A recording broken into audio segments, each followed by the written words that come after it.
1947 में देश स्वाधीन हुई है। आज 2025 में जाके नरेंद्र भाई मोदी सरकार ने स्पोर्ट्स के लिए ट्रांसपेरेंट लॉ लाया है, बिल लाया है। इतने नहीं थे, अच्छे अच्छे स्टूडेंट रह जाता, अच्छे अच्छे स्पोर्ट्स पर्सनैलिटी रह जाता है, पहले से दूसरा चला जाता है। ये काम पहले भी सरकार क्यों नहीं किया? क्योंकि उनको तो अपने परिवार लोगों को ही अवार्ड दिलवाना है, वो अपने परिवार के बाहर नहीं जाता। राजीव गांधी को ही भारत रत्न देना पड़ेगा, इंदिरा गांधी को ही देना पड़ेगा, जवाहरलाल नेहरू को ही देना पड़ेगा, इसके बाहर नहीं जा सकते। ऐसा कि उनको मौका मिले तो प्रियंका गांधी के बेटा बेटी को भी दिलवा देगा। ये हालत है इनकी। इंग्रेज तो चले गए, इंग्रेज नामी, इंग्रेज के पिट्ठू देश के सत्ता में बैठ गए थे। आज भारत माता के असली संतान भारत के प्रधानमंत्री बने हुए हैं, जो कि एक गरीब घर से उठ के वहां बैठे, इसलिए उनको समझ में आता है एक आम आदमी भारत का क्या सोचता है। उनके बेटा बेटी को स्पोर्ट्स में हो, एजुकेशन में हो, प्रोफेशनल कोर्स में हो, उसको आगे बढ़ाने के लिए कितना मेहनत होता है, कितना कष्ट होता है, ये नरेंद्र भाई मोदी को मालूम है। इसीलिए उन्होंने ये सब कानून लाया और सबको उसमें अधिकार समान हो उसका व्यवस्था किया है।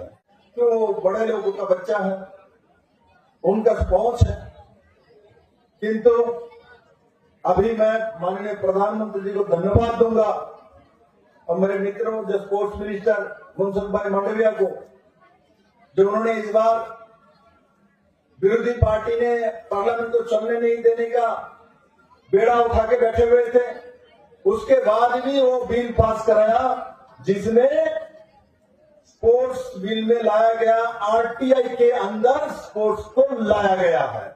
एंटी डोपिंग का भी बिल अभी 2025 में मोदी ने लाया।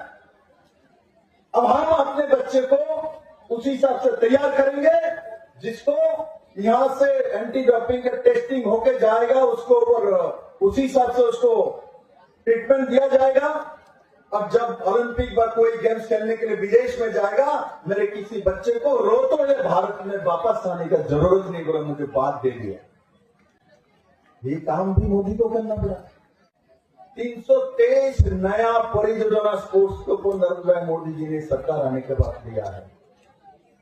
और साथ ही साथ 2014-15 में यूपीए सरकार जब थी, स्पोर्ट्स के ऊपर 1643 करोड़ रुपया खर्चा होता था। आज नरेंद्र भाई मोदी ने 3 गुना बढ़ा के 25-26 में इसको 3,794 में बना, लगभग 3,800 करोड़ रुपए स्पोर्ट्स में खर्चा करने के लिए प्रावधान रखा है। उससे नियत के बारे में क्लियरिटी से समझ में आता है। कुछ लोग बोलता है, करता नहीं है। ये करना चाहिए, वो करना चाहिए, करने के लिए व्यवस्था कौन करेगा? एडमिनिस्ट्रेशन करता है, सत्ता में बैठे लोग करता है, जनप्रतिनिधि करता है, उनका काम है। इनके लिए लॉ बनाना है, इंप्लीमेंट कराना है। मोदी जी इस काम को बखूबी किया है और आज भारत में बड़े मात्रा में अवार्ड, चाहे पैरालंपिक में हो, चाहे ओलंपिक में हो, चाहे नेशनल स्पोर्ट्स में हो, चाहे कॉमनवेल्थ में हो, ये सब गेम के नाम गांव के लोग नहीं जानते थे। आज गांव में भी पैरालंपिक के बारे में जानता है। भाई पैरालंपिक यूरोप में हुआ था और उसमें भारत ने 60 के ऊपर पदक, 70 के ऊपर पदक लेके आ गए।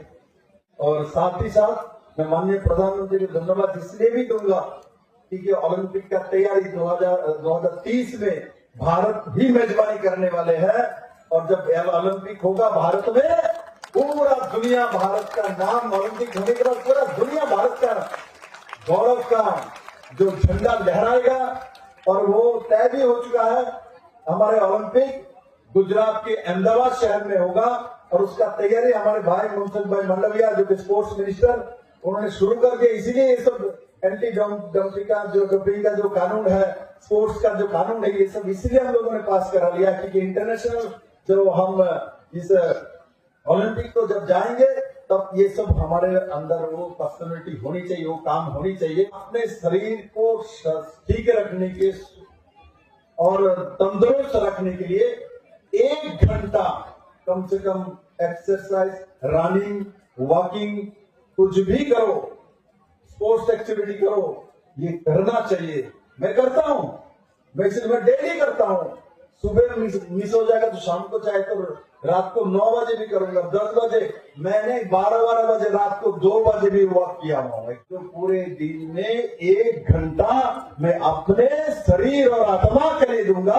और जब अपने के लिए 1 घंटा डेली कोई व्यक्ति देगा शारीरिक परिश्रम करने के लिए और इस सब स्पोर्ट्स की एक्टिविटी के लिए, निश्चित वो एक साउंड माइंड वाला व्यक्ति तैयार होगा। और जो साउंड माइंड वाला व्यक्ति तैयार होता है वही एक सही दिशा और दशा दे सकता है, जैसे कि माननीय प्रधानमंत्री नरेंद्र मोदी है।